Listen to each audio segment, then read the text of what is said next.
Yolanda Z. Gonzalez is known as the genealogy lady.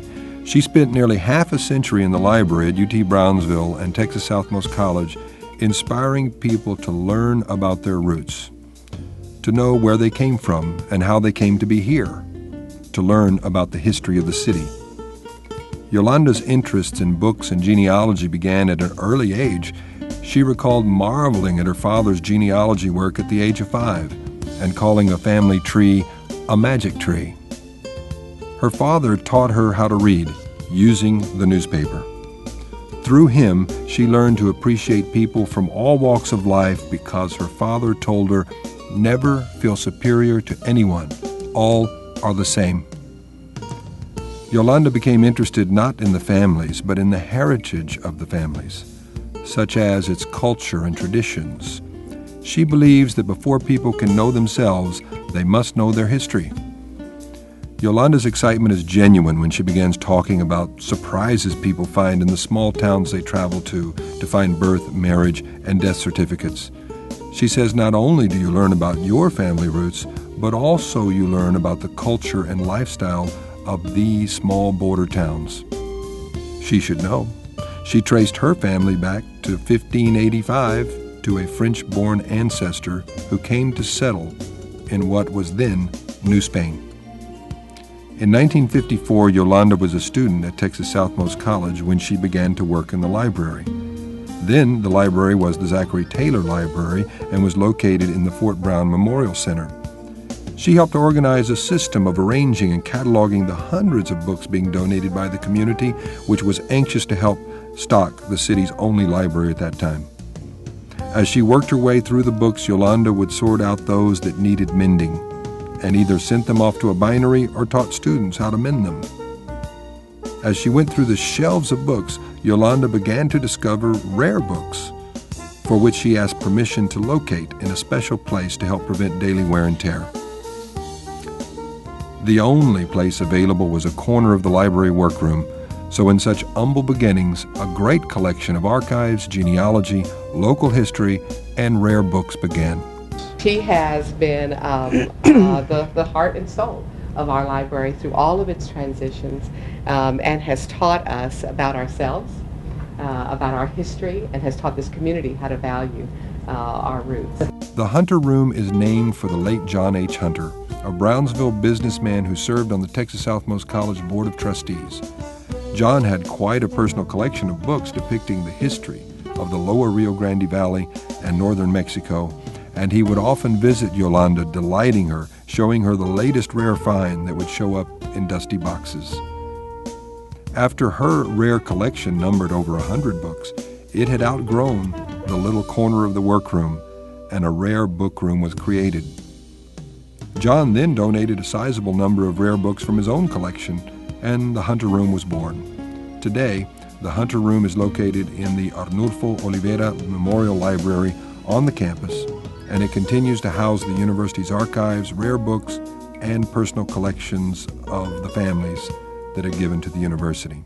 So Yolanda was very active and still is, even to this day, even though she's no longer working for the university. She would attend genealogical conferences and in the valley, and she would go to Monterey and Nuevo Leon and attend genealogical conferences, and she would bring a lot of materials and books that we would probably never see had she not gone down into Mexico. Dr. Tony Knopp says Yolanda has been a valuable resource to him and many others in the community. Her tremendous interest in local history and genealogy. And when I started getting involved in researching Brownsville and Matamoros history, that's when I really began to come into contact with her. And not only that, when I started to teach a graduate course on Brownsville and Matamoros history, I would bring my students over to the Hunter Room for an orientation from Yolanda, because she knew so much about it. I mean, here was a real hands-on person with regard to the information and the knowledge regarding Brownsville and Matamoros. Through her work, she has had contact with former First Lady Barbara Bush, the late James Michener, and various professors from different universities who have requested her services in researching the first 14 families that were established in Matamoros back in 1776.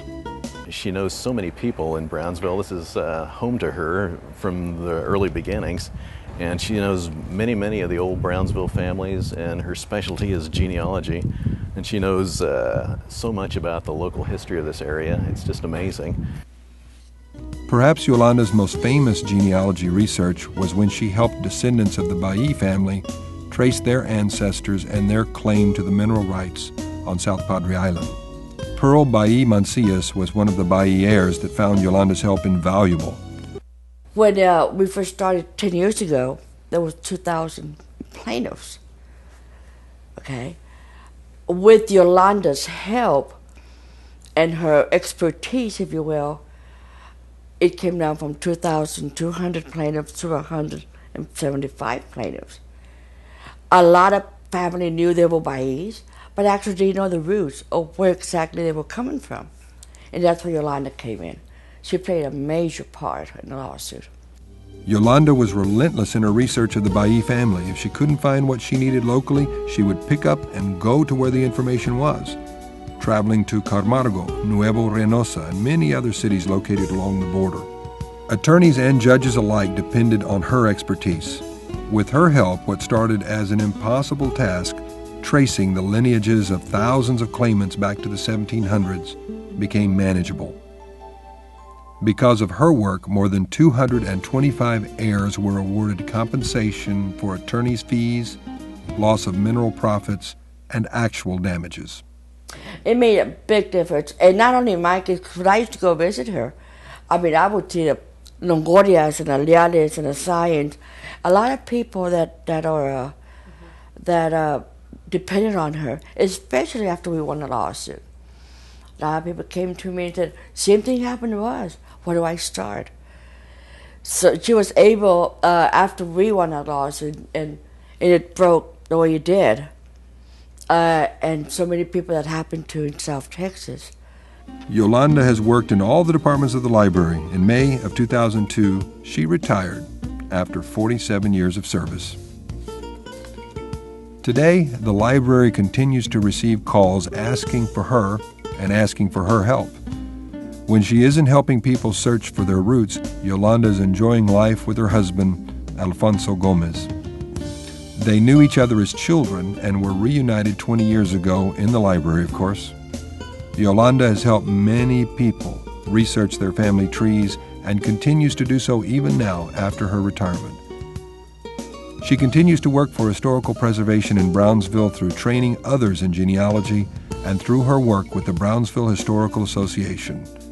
A legend among genealogists, Yolanda believes that the preservation of family history is of utmost importance.